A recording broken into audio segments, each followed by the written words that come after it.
오늘부터 사무엘상 본문을 가지고 또 여러분들과 좀 말씀을 좀 나누려고 합니다. 사무엘상 말씀을 좀 나누지만 또 이 배경 자체가 사실 사사기로부터 이어져 내려오고 있다는 사실을 우리가 좀 잘 기억을 해야 될 거라고 생각을 합니다. 그럼 사사기 시대가 어떤 시대였는지 여러분 기억하시죠? 그럼 사사기 시대가 어떤 시대였습니까? 사사기 시대는 혼동의 시대였어요. 혼동의 시대. 뭐 때문에 혼동이 됐었습니까? 하나님에 대한 신앙과 또 뭐에 대한 우상에 대한 또 신앙이 같이 공존함을 통해서 만들어지는 혼동의 시대가 바로 사사 시대였습니다. 그러니까 미가의 어머니 모습을 통해서 우리가 분명히 봤었잖아요. 미가의 어머니는 어떻게 여호와 이름으로 축복하고 여호와께 제물을 드리는데 그 미가의 어머니 삶을 통해서 나타나는 것은 결국 뭐였습니까? 우상을 만들어내는 삶이었죠. 결국은 사사기 속에서 만들어졌던 혼동은 다른 그 무엇이 아니라 바로 하나님에 대한 신앙과 우상에 대한 신앙이 공존함들을 통해서 만들어진 바로 그 혼돈이 바로 사사시대의 혼돈이었다는 겁니다. 여러분, 사사기에서 말하고 있는 것처럼 이 혼동이 오는 이유는 단 한 가지였어요. 뭐였었습니까? 하나님이 그 땅 가운데 왕으로 인정되지 않았기 때문에, 그렇죠? 자기의 소견에 오른 대로 살았기 때문에 그런 혼동들이 왔다라고 사사기는 진단을 하고 있다라는 겁니다. 사람들마다 사사기 시대를 살아갔던 사람들마다 하나님의 마음이 중심 가운데 있지 않았다라는 거예요. 하나님의 절대적인 기준이었던 하나님의 절대적인 말씀이 그 삶의 중심으로 여러분 작용하지 않고 있다라는 거예요. 아마 그렇게 성경을 읽었을지 모르겠어요. 오늘날로 이렇게 비교해보자면 성경을 읽더라도 하나님의 절대적인 기준에 대한 이야기를 들으려고 하는 것이 아니라 어떻게 됐습니까? 내가 감동받을 만한 말을 듣기를 원하잖아요. 뭔가 듣기 쉽지 않으면 어떻게 됩니까? 덮어버리면 되거든요. 여러분, 듣고 싶지 않으면 귀 닫아버리면 되거든요. 뭐에 대해만 여러분 우리의 귀를 열어놓습니다. 듣고 싶은 이야기. 사람들은 그런지 모르겠어요. 어떻게 생각해보면 하나님 우리 가운데 계획한 하나님 우리를 통해서 하고자 하는 절대적인 기준이 무엇인지를 생각하기보다도 내 인생은 내가 기준을 세워놓겠습니다. 단순하게 이 기준들을 내가 세워놨으니까 이 기준들을 만들어 가는데 하나님 나를 도와주십시오라는 자기 소견에 오른 대로 인생들을 살아갔던 시대가 바로 사사기 시대였다는 거예요. 자기 인생의 목적을 세워놓고요. 그것에 감동을 줄 때 하나님은 경험했다라고 고백했을지 모르겠어요. 여러분, 그렇지만 하나님을 경험했다라고 하지만 여러분 이런 삶들은 어떤 결과를 초래하게 됩니까? 점점점 하나님과 멀어지는 결과를 초래할 수밖에 없다라는 겁니다. 영적으로 불감각해져 갈 수밖에 없다라는 거죠. 여러분, 하나님은 창조를 하고 이 땅 가운데 하나의 설계자로서 하나님 이 세상을 이끌어가고 계시거든요. 인간을 창조하고 인간에 대한 목표와 목적이 있었거든요. 사람이 그 목적을 잃어버리고 절대적인 기준을 잃어버리고 내 인생의 목표를 내가 세운다는 내 속에는 오른 대로 살아가겠다라고 결단할 때요, 그 사람의 마음속에서 뭐가 사라져갑니까? 당연히 하나님 말씀이 사라져가잖아요. 하나님의 기준이 사라져가고요, 하나님의 마음이 사라져가고요, 결과가 뭡니까? 영적으로 무감한 삶들을 살아갈 수밖에 없다라는 겁니다. 때때로 사람은 착각을 하는 것 같아요. 내 입술 속에서 여호와 이름이 나오는데요, 내가 예배를 드리는데 내 모습 속에서 종교적인 의식이 나타나는데, 여러분 영적인 무감각함도요 그런 의식들을 다 치르고 있다라는 겁니다. 사사기를 통해서 보여줬던 것처럼 여러분 영적인 여러분 무감각한 여러분 시대가 어떤 삶의 패턴을 만들어가고 있었습니까? 잘 아시는 것처럼 여러분 레위인의 첩을 어떻게 했었습니까? 베냐민 지파 사람들이 밤새도록 성폭행을 하고요, 그 레위인의 첩이 죽을 때까지 그런 어떤 만행을 저질렀던 바로 그 사람들이 이스라엘 사람이었더라는 거예요. 영적으로 무감각해져 가니까 도덕적으로 무감각한 사회를 만들어가기 시작했다라는 겁니다. 별일 아니라는 거죠. 뭐 그런 일이 있을 수 있었다라고 그들이 이야기하고 넘어갔을지도 모르겠어요. 한 교회 지도자가 성폭행을 하고 난 다음에 잠깐 시간을 두고 잘못했다라고 얘기를 하면서 다시 목회를 당당하게 시작하는 도덕적 무감각한 상태가 오늘 우리의 상태들이잖아요. 교회 어마어마한 재산을요, 자기 아들 사업을 위해서 다 투자를 하잖아요. 여러분, 그러고도요, 아무런 감각이 없는 시대가 우리가 살아가는 우리 시대 아닙니까? 우리는 예배를 드리고 있어요. 화려하게 어떤 멋있는 예배를 드리고 있는지 모르겠습니다. 하지만 우리 삶 속에서 나타나는 것들은요, 여러분 뭐에 대한 욕망이었습니까? 하나님에 대한 절대적인 기준이 아니라 세상에 대한 욕망이었잖아요. 여러분, 이 가운데 영적인 무각한 삶들이 우리 가운데 나타나지 않습니까? 종교적으로 여러분 화려해 보일지 모르겠어요. 많은 활동들이 우리 가운데 나타나고 있기 때문에 정말 우리 가운데 정말 하나님이 정말 역사하고 있다고 생각하고 있을지도 모르겠어요. 하지만 그 이면 속에 어떤 일들이 벌어져 가고 있습니까? 점차 영적으로 무감각한 상태가 만들어져 가고 있다는 사실입니다. 오늘 본문 속에서 그리고 있는 시대가 바로 그런 시대였다고 생각이 됩니다. 여러분, 본문 속에서 등장하는 인물이 있잖아요. 엘리와 엘리의 두 아들. 여러분, 엘리의 두 아들들이 여러분 제사장으로 이스라엘을 이끌어가고 있었어요. 여러분, 그 시대가 어떤 시대였는지 아십니까? 바로 이러한 시대였다라는 거예요. 제사를 드리고는 있었어요. 여러분, 본문에서 보는 것처럼 여러분 전쟁에 나갈 때 언약궤를 의지하고 그들이 전쟁에 나가요. 여러분, 형태적으로 보면 아무런 문제가 없는 것 같아요. 하지만 그들 가운데 누가 떠났습니까? 하나님의 영광이 떠나버렸잖아요. 여러분, 사무엘상 1장에 보면 이제 등장하는 사람이 있습니다. 여러분, 에브라임 산지 엘가나라는 사람이 있는데요. 이 엘가나는 부인이 두 명이 있었습니다. 누구였습니까? 한나라는 사람이었고, 한나라는 분인나라는 사람이었습니다. 여러분, 성경에서 보면요, 어떤 이야기를 1장에서 그려가고 있냐면 이 한나와 분인나가 갈등을 하고 있습니다. 뭐에 대한 갈등이죠? 한나는 아이를 못 낳고요, 분인나는 아이를 낳았거든요. 여러분, 그것들 때문에 생겨나는 갈등이 두 여자 가운데 여러분 나타났고요. 그것을 성경은 이야기를 좀 해나가고 있습니다. 여러분, 그렇지만 이것은 어떻게 생각해보면 단순하게 아이를 낳고 안 낳고의 문제가 사실은 아닙니다. 여러분, 이것을 통해서 성경 저자가 여러분 그리고 있는 것이 뭔지 아십니까? 사무엘상 2장으로 넘어가 보면 뭐에 대한 이야기가 나오냐면 여러분, 한나의 기도의 내용이 여러분 나오잖아요. 여러분, 한나의 기도의 내용을 통해서 여러분 이 분인나라는 여인을 통해서 하고자 하는 이야기가 어떤 이야기인지를 분명하게 성경 저자는 의도적으로 그려나가고 있습니다. 여러분, 뭐라고 얘기를 하고 있냐면 한나의 그 내용을 통해서 여러분 볼 때 여러분 분인나는 오만한 자로 여러분 표현이 돼가고 있습니다. 오만한 자. 여러분, 자기가 중심이 되었던 오만한 자. 여러분, 그것이 바로 분인나의 모습이었다라고 성경은 사실 표현을 하고 있다는 거예요. 여러분, 어쩌면요, 여러분 이 분인나의 모습은요, 단 한 개인의 모습에 여러분 그치지 않습니다. 여러분, 이 오만한 자의 모습이 결국 무엇을 그려가고 있습니까? 당시에 살아가고 있었던 이스라엘 사람들의 모습이 있잖아요. 어떻게 여러분 오만합니까? 자기 중심에 누구만 존재하고 있기 때문에, 내가 존재하고 있기 때문에. 하나님이 여러분 중심에 존재하지 않고요. 하나님의 말씀이 존재하지 않고 내 가운데 뭐만 존재합니까? 나만 존재하거든요. 나만 자랑하거든요. 여러분, 나 때문에 다른 사람들 고통스럽게 하고 나 때문에 다른 사람을 여러분 시험을 갖게 하는 여러분 그런 오만함들이 바로 이 분인나의 모습이었다는 거예요. 분인나는 그런 사람이었던 것 같습니다. 어쩌면 그는 하나님을 경험하고 있지 못한 것 같아요. 여러분, 그는 영적으로 무감각한 상태에 있었고 가난했는데도 불구하고 자기가 자식이 있기 때문에 자기 영적인 무감각함들을 발견하지 못하는 상태였었던 것 같아요. 여러분, 그는 부유한 사람이라고 착각하고 있었는지 모르겠어요. 여러분, 이 착각 속에 이 분인나라는 여인은 한나를 핍박하고 있었는지도 모르겠습니다. 여러분, 그렇습니다. 영적으로 무감각한 상태 속에서 여러분 이 시험거리들이 만들어져 가기 시작하잖아요. 하나님의 공동체긴 해요. 하나님의 공동체기는 하지만 어떻습니까? 영적인 이 무감각함들이 우리 가운데 존재하고 있기 때문에 우리가 어떤 고통이 만들어져 가지 않습니까?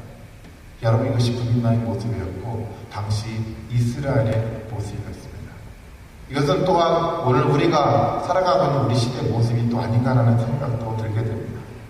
여러분, 그 가운데 여러분 한나는 여전히 존재하고 있었어요. 여러분, 한나는 어떻게 여러분 살아갑니까?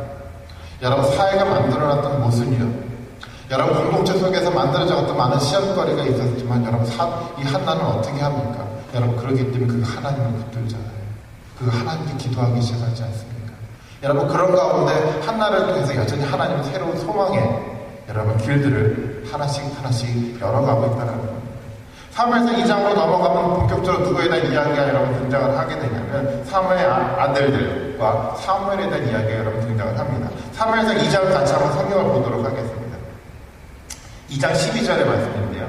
같이 한번 빨리 한번 읽어 내려가도록 해볼게요. 12절 말씀인데 엘리 아들들은 행실이나 아빠 여호와를 알지 못하더라.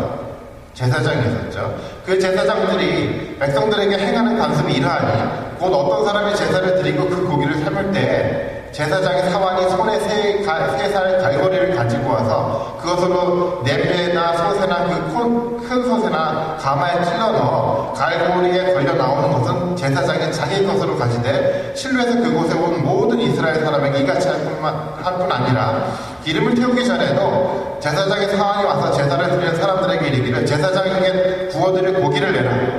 그가 내게 삶은 고기를 원하지 아니하고 날 것을 원하신다 하다가 그 사람이 이르기를 반드시 먼저 기름을 태운 후에 내 마음에 원하는 대로 가져가라 하면 그가 말하기를 아니라 지금 내게 내라. 그렇지 않으면 내가 억지로 빼앗으리라 하였으니 이 소년들의 죄가 여호와 앞에 심히 크면 그들이 여호와의 제사를 멸시함이었더라. 제사를 드리는데 어떻게 합니까? 이 제사장들이요. 자기 마음대로 여러분 고기를 가져가기 시작해요. 자기 마음대로 여러분 공동체를 이끌어가기 시작해요. 여러분 부가 막 쌓여가기 시작을 했어요. 교회 가운데 막 자기 마음대로 사용하고 있는 모습을 엘리 아들 두 아들의 여러분 모습이었더라고요. 2장 22절에 보면 어떤 표현이 또 나타나는지 아십니까? 그의 아들들이 온 이스라엘에게 행한 모든 일과 회망문에서 수종드는 여인들과 동침하였다라고 성경은 표현을 하고 있다는 겁니다. 여러분 이것이 제사장의 모습이었다는 겁니다.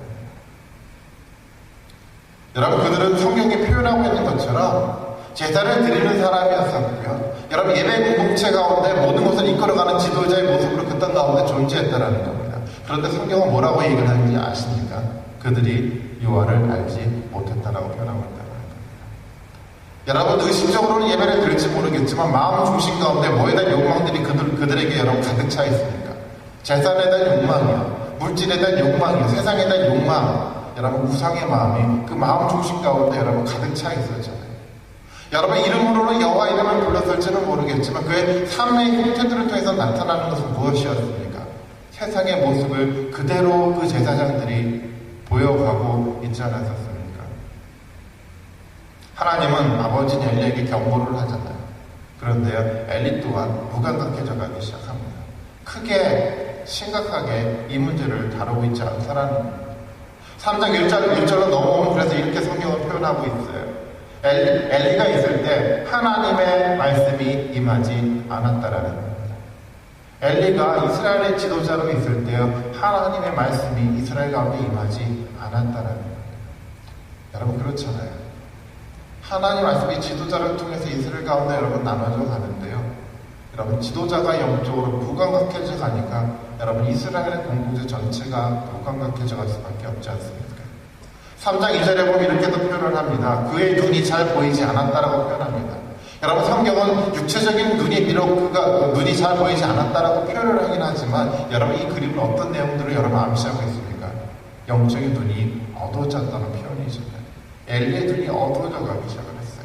그 가운데 하나님이 보이지 않기 시작을 했어요. 여러분 그 가운데 하나님의 말씀이 여러분 보이지 않기 시작을 했다는 겁니다. 여러분 이런 무감각한 상태 속에서 여러분 이스라엘이라는 사회 공동체가 어떻게 만들어져 갔겠습니까? 예, 바로 무질서의 사회가 사사기 시대의 모습이 여러분 이스라엘 공동체 가운데 만들어져 가기 시작을 했다는 겁니다. 하나님에 대한 어떤 무감각함들을 통해서 세상의 욕망이 공동체들 가운데 끊임없이 만들어져 가기 시작을 했고요. 여러분 그 모습들 가운데 어떤 것들이 만들어져 갑니까? 여러분 고통이 만들어져 가고요. 시험거리가 만들어져 가기 시작했다는 거예요.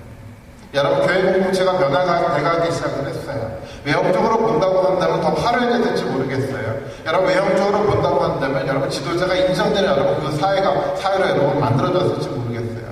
하지만 세속화된 모습으로 교회가 조금씩 변화가 돼가기 시작했다는 거예요. 여러분 가능성이 존재합니까? 여러분 지도자의 눈이 어두워졌는데요. 어떻게 여러분 이스라엘 공동체가 세워질 겁니까? 여러분 절망적인 상태 속에서 여러분 사무엘상 이야기는 시작이 됩니다. 하지만 여러분 성경의 전체적인 이야기는 그렇잖아요. 절망이 있습니다. 하지만 여러분 절망이 절망으로 끝나지 않잖아요. 여러분 누가 있기 때문에 하나님이 있거든요. 하나님이 누구를 준비시킵니까? 하나님이 한나를 준비시키고 있지 않습니까? 기도하고 있었던 한나를 여러분 준비시키고 있잖아요. 여러분, 하나님은 또 누구를 준비시키고 있습니까?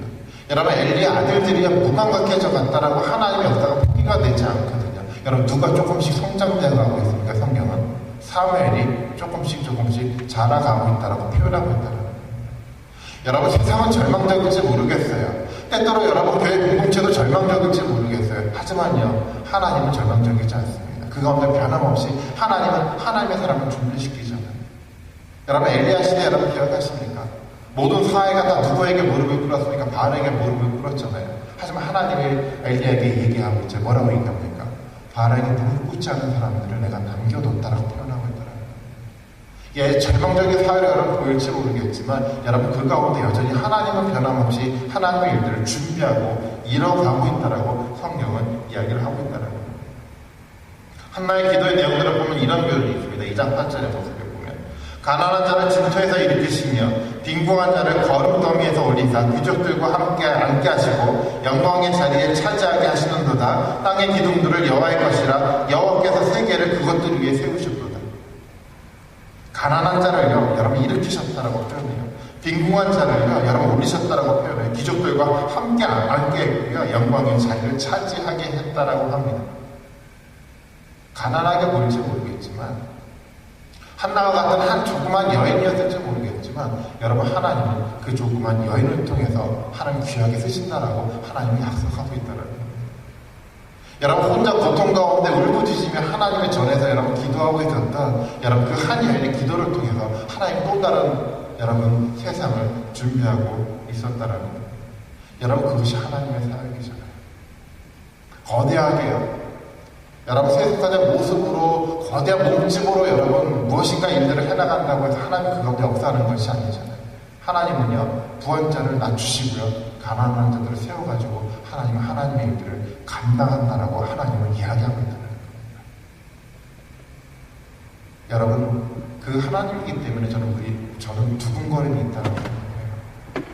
우리가 생각하지 못하는 여러분 하나님의 방법이요, 우리가 생각하지 못하는 하나님의 절대적인 의의 기준을 통해서 이루어가는 하나님이 변함없이 신실하게 우리 삶들이 이끌어 가고 있기 때문에 우리가 없는 두근거림이 있을 수 있다라고 저는 생각해요. 사장으로 넘어가면서 여러분 이스라엘 백성들은 여러분 블레셋과 전쟁을 하는 기사가 여러분 기록이 되어 있습니다. 여러분 블레셋과 전쟁을 하는데요, 이스라엘이 당연히 여러분 집니다. 두 아들들이요, 엘리의 두 아들들이 뭐를 가져다가 전쟁에 임합니까? 언약궤를 가지고 갔어요. 언약궤를 가지고 가면 하나님이 함께 하시니까 승리한다라고 그들은 생각을 했었던 것 같아요. 여러분, 그렇지만요, 언약궤를 가지고 전쟁 가운데 임한다고 하더라도요, 마음 중심 가운데 뭐가 사라지지 않고 세상에 대한 욕망이 사라지지 않아요. 여러분, 마음 중심 가운데 존재하고 있었던 여러분 우상이 사라져가지 않으면요, 아무리 언약궤를 갖다 놓는다고 하더라도 여러분 그것은 하나의 빈 상자에 불과할 수밖에 없다라는 거예요. 아무리 그들이 여러분 언약궤를 갖다 놓고 블레셋과 싸움을 한다고 하더라도 결국은 어떤 결과가 여러분 맞이하게 됩니까? 결국 블레셋에게 여러분 이스라엘은 패하게 됩니다. 여러분, 그뿐만 아니라 패하면서 누가 그 전쟁터에서 죽습니까? 엘리의 두 아들들이 전쟁터에서 죽습니다. 그리고 한 사람이 여러분 엘리에게 그 사실을 전하잖아요. 두 아들이 죽었습니다. 그리고 전쟁에 패하면서 여러분 언약궤가 블레셋 사람에게 빼앗겼습니다. 이야기를 듣자마자 누가 죽습니까? 또 엘리가 죽게 된다라는 겁니다. 여러분, 성경은 이야기를 하고 있어요. 뭐라고 이 사건을 기록하고 있냐면 이것을 하나님의 심판으로 그려가고 있다라는 겁니다. 이게 하나님의 심판했다라는 겁니다. 여러분, 그들은 지도자로 당당하게 섰을지 모르겠어요. 여러분, 그들은 부유하기 때문에 세상 가운데 여러분 떡떡거리면서 인생을 살아갔을지 모르겠어요. 예, 그렇게 보였을지 모르겠습니다. 하지만 하나님이 그들을 심판하고 있다라는 겁니다. 여러분, 그것이 하나님의 역사예요. 여러분, 아무리 많은 사람들에게 인정된다고 하더라도요, 하나님의 절대적인 기준이 우리 가운데 사라져간다고 한다면 하나님은 그들을 심판하신다는 거예요. 블레셋과의 전쟁의 여러분 실패는요, 바로 하나님과의 만남의 실패 속에서 만들어진 것입니다. 하나님과의 만남을 통해서 우리 속에 존재하고 있는 우상의 모든 것들을 제거하지 못한 것들을 통해서 만들어진 실패가 바로 블레셋과의 전쟁 속에서 만들어진 실패의 모습이었다는 겁니다. 여러분, 이 실패가 우리 가운데 있지를 않기를 원합니다. 여러분, 우리 가운데 존재하고 있는 만약에 우상의 모습이 있다고 한다면 여러분 그것이 제거되고 정말 하나님을 이루는 참된 승리가 우리 가운데 여러분 경험 경험되기를 원합니다. 여러분 기도하십시오. 우리 내면 가운데 여러분 무엇이 존재하고 있는지를 보게 해달라고 여러분 기도하십시오. 사람들은 다 그렇게 생각하고 살아가고 있는 것 같아요. 우리 내면 속에 무엇이 존재하고 있는지를 몰라요. 우리 마음 중심 가운데 존재하고 있는 욕망이 여러분 사단으로부터 왔다는 그 사실을 우리가 망각하고 살아갈 때가 너무도 많다라는 겁니다. 여러분 하나님 우리에게 지혜를 주셔서 우리 속에 있는 내면의 모습들을 여러분 들여다볼 수 있는 은혜가 우리 가운데 있기를 원합니다. 엘리야들은요 그 내면의 세계를 들여다보지 못하고 그들은 인생을 실패했습니다.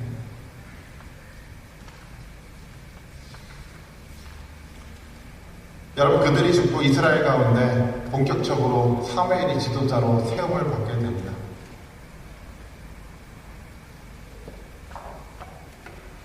하나님이 이 사무엘을 이스라엘의 지도자로 세우셨어요. 여러분 사무엘은 오늘날로 말하면 좋은 수평을 가진 사람이 아니었잖아요. 그러니까 에브라임 산지에 살았던 한 사람이 여러분 성전을 도와가면서 여러분 살아갔던 사람이었는데 하나님이 그를 이스라엘의 지도자로 세웁니다. 2장 6절 7절에 보면 이런 표현을 하고 있어요. 여호와는 죽이시기도 하시고 살리기도 하시며 소울에 내리기도 하시고 거기에서 올리기도 하시는도다. 여호와는 가난하게도 하시고 거하게도 하시며 낮추시기도 하시고 높이시기도 하시는도다. 외형적으로 볼 때 지도자로 세움받을 사람이 아니었을지 모르겠지만 사무엘은 하나님을 통해 이스라엘 가운데 영적인 지도자로 부름을 받게 됩니다. 그리고 사무엘은 백성들에게 그렇게 이야기를 합니다. 오늘 7장의 3절의 말씀의 본문입니다. 같이 한번 보겠습니다. 사무엘이 이스라엘 온 백성에게 말하이르되 만일 너희가 진심으로 여호와께 돌아오려거든 이방 신들과 아스타롯을 너희 중에서 제거하고 너희 마음을 여호와께로 향하여 그만을 섬기라. 그리하면 너희를 블레셋 사람의 손에서 건져내시리라. 여러분 사무엘은 분명하게 인식하고 있었어요. 여러분 블레셋과의 전쟁 속에서 실패가 여러분 뭐 때문에 생겨난 것입니까? 이스라엘의 군사력이 여러분 작아서 생겨난 것이라고 생각하지 않잖아요. 여러분 뭐 때문에 생겨난 거라고 사무엘은 얘기를 하고 있습니까? 그들 삶의 중심 가운데 있는 뭐예요? 이방 신들과 아스타롯 때문에 생겨난 여러분 실패라고 여러분 사무엘은 진단하고 있다는 겁니다. 여러분 사무엘은 분명하게 그 상황을 인식하고 있는 것 같습니다. 하나님은 사무엘은 그랬어요. 이스라엘 백성들에게 여호와께로 돌아오라라고 얘기를 하고 있다는 겁니다. 여러분 우리는 여호와께 돌아오는 얘기를 너무도 쉽게 생각하는 것 같아요. 사실 여호와께 돌아오는 이야기를 단순하게 자리에 앉아가지고 내가 지난 날을 한번 추억해보면서 내가 몇 가지 죄를 여러분 생각해내고 그것을 여러분 뉘우치면 그것이 여호와께로 돌아오는 거라고 생각할지 모르겠어요. 여러분 사무엘은 그렇게 말하고 있지 않습니다. 우리 마음 중심 가운데 있는 무엇이요? 이방 신들을 제거할 때 여러분 하나님께 돌아갈 수가 있거든요. 우리 마음 너무 깊은 곳 속에 존재하고 있어서 깨닫지도 못했던 여러분 이방 신들이 우리 가운데 제거가 되지 않으면 여호와께로 돌아갈 수 있는 방법이 없지 않습니까? 여러분 그것이 제거될 때 우리는 여호와께로 돌아갈 수 있는 가능성이 보이기 시작한다는 거예요. 여러분 마음속에 너무도 깊이 있게 존재하고 있었던 여러분 세상의 욕망이요. 성공에 대한 욕망이요. 여러분 물질에 대한 욕망과 여러분 출세에 대한 모든 욕망들이 우리 가운데 존재하고 있다면 여러분 그 세상의 욕망들이 여러분 우리 마음속에서 제거가 될 때 우리는 여호와께로 돌아갈 수 있는 가능성이 보이기 시작하지 않습니까? 여러분 그 길이 뭡니까? 성경은 참된 승리의 길로 우리 가운데 제시를 하고 있다는 겁니다. 사람들이 미스바로 모이기 시작을 했습니다. 사무엘은 여러분 미스바로 모든 백성들을 불러 모으기 시작을 했습니다. 여러분 그들이 뭐를 하고 있습니까?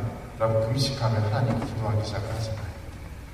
여러분 무엇이든 여러분 기도의 모습이었습니까?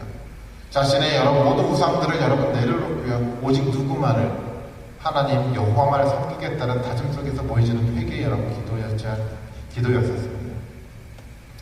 여러분 모든 것들이 여러분 내려놔질 때 여러분 우리는 어떻게 생각해보면 여러분 작아진 우리의 모습이 보여질지 모르겠어요. 우리 내면의 깊숙한 곳에 들여다보니까 정말 우리 무능력함 때문에 우리가 낮아진 모습으로 여러분 우리의 모습이 발견될지 모르겠어요. 여러분 그렇지만 그 가운데 참된 소망이 있잖아요. 왜 그렇습니까? 여러분 여러분 무능한 자신의 모습을 들여다볼 때 우리는 비로소 누구를 여러분 의지하게 됩니까? 하나님을 의지하기 시작합니다. 여러분 우리는 자신감이 있을 때 하나님을 의지하지 않잖아요. 우리 자신의 참된 모습이 발견이 될 때 우리는 하나님을 의존하기 시작합니다. 하나님에 대한 은혜에 대한 갈망이 우리 가운데 생겨나기 시작합니다. 하나님의 말씀에 대한 여러분 간구가 우리 가운데 생겨나기 시작을 한다는 겁니다. 여러분 그 가운데 하나님이 역사하기 시작한다는 겁니다. 여러분 우리 심령이 가난해졌을 때 하나님 그 사람을 통해서 하나님의 일들을 여러분 감당하고 있지 않습니까? 7장 10절의 말씀입니다. 우리가 읽었던 본문이었는데 사무엘이 번제를 드릴 때 블레셋 사람이 이스라엘과 싸우려고 가까이 오매 그날에 여호와께서 블레셋 사람에게 큰 우레를 발하여 그들을 어지럽게 하시니 그들이 이스라엘 앞에 패한지라. 하나님이 전쟁하시지 않습니까? 하나님이 이스라엘 백성들의 삶들을 이끌어가고 있지 않습니까? 예, 우리 마음들을 여러분 내려놨을 때 우리가 가난하게 보일지 잘 모르겠어요. 우리의 무능력 삶들을 보게 될지 잘 모르겠어요. 하지만 여러분 그럴 때 비로소 하나님 우리의 삶들을 이끌어가신다는 거예요. 여러분 그런 모습 가운데 하나님 우리를 통해서 승리시킨다는 것이 여러분 성경의 메시지라는 거예요. 홍해를 가르시고 이스라엘 백성들을 여러분 이끄셨던 그 하나님, 요단강을 가르고 여러분 가나안 땅에 정착시키면서 위대한 승리를 경험하게 했었던 그 하나님이요, 변함없이 우상을 버리고 하나님만을 섬기겠다는 고백하는 백성들 가운데 역사한다는 겁니다. 과거뿐만 아니라 오늘날도 마찬가지라고 저는 생각을 합니다. 우리 마음속에 여러분 세상에 대한 욕망이 아니라 오직 우리는 여호와 하나님만을 섬기겠습니다라는 참된 고백이 있을 때 하나님이 우리의 삶들을 지배하기 시작한다는 겁니다. 나의 능력 때문에 세상에서 승리하는 것이 아니라 정말 나를 이끄셨던 그 하나님 때문에 생겨나는 참된 승리가 우리 가운데 여러분 준비된다는 사실입니다. 여러분 우리와 우리 공동체 모습이 여러분 그런 모습으로 만들어져 가기를 원합니다.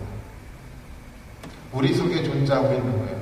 우리 공동체 가운데 존재하고 있는 욕망이 있다고 한다면 정말 처절하게 하나님 앞에 내놓으시는 그런 결단이 우리 가운데 있기를 원합니다. 미스바에 모여서 사람들이 금식하며 회개하며 외쳤던 것처럼 처절하게 우리의 모습을 하나님께 드리는 그런 결단이 우리 가운데 있기를 원합니다. 여러분 그럴 때 우리와 우리 공동체의 모습을 통해서 참된 승리와 회복의 역사가 만들어져 갈 수 있다는 겁니다. 여러분 그러기 위해서 우리는 무엇보다도 여러분 무엇에 민감해야 됩니까? 하나님의 말씀에 저는 민감해야 된다는 생각합니다. 여러분 영적으로 둔감했던 여러분 이스라엘 백성의 모습들처럼이 아니라 여러분 내 생각에 맞는 기준에 맞게끔 하나님의 말씀을 여러분 인용하는 것이 아니라 하나님의 철저한 말씀 앞에 민감해질 수 있는 그런 결단이 우리 가운데 먼저 있어야 된다는 겁니다. 여러분 그리고요 지도자들이 바르게 가야 되잖아요. 여러분 지도자라는 것을 여러분 단순하게 교회를 이끌어가는 지도자로만 여러분 생각하지 마십시오. 하나님은요 하나님의 공동체를 세상의 지도자로 세우셨습니다. 믿지 않는 모든 많은 사람들을 이끌어가도록요 하나님은 지도자로 세우셨다는 겁니다. 여러분 그 지도자가 영적으로 바르게 세워져 가야 갈 때 비로소 뭡니까? 세상 가운데 소망이 생기는 거라는 겁니다. 여러분 룻기 이야기를 통해서 여러분 우리 말씀을 나눴잖아요. 룻이라는 여인을 통해서 뭐가 만들어집니까? 여러분 인생의 회복이 되지 않습니까? 여러분 그럴 것 같아요. 여러분 세상에 소망이 보이지 않습니까? 보이지 않을 수도 있어요. 하지만요 여러분 하나님의 지도자 공동체, 하나님의 교회 공동체가 여러분 영적으로 여러분 민감해져 갈 때 하나님의 그 공동체를 소망 없는 세상 가운데 여러분 빛으로 사용하신다는 겁니다. 여러분 그런 두근거림이 우리 가운데 있었으면 좋겠습니다. 거대하지 않지만요 여러분 부유하게 우리 교회 공동체가 존재하지 않지만 비록 가난하지만 하지만 하나님 앞에 바른 결단을 통해서 이런 두근거림의 일들이 나타나는 놀라운 역사가 우리 가운데 있기를 원합니다. 저와 여러분 가운데 이런 하나님의 놀라운 영적인 축복이 정말로 온전하게 있어서 우리가 항상 찬양으로 고백하고 있는 것처럼 우리에게 하나님의 축복이 임할 뿐만 아니라 우리를 통해서 모든 열방 가운데 하나님의 축복이 나눠져 가기를 주님의 이름으로 축원드리도록 합니다. 같이 한번 기도하시겠습니다.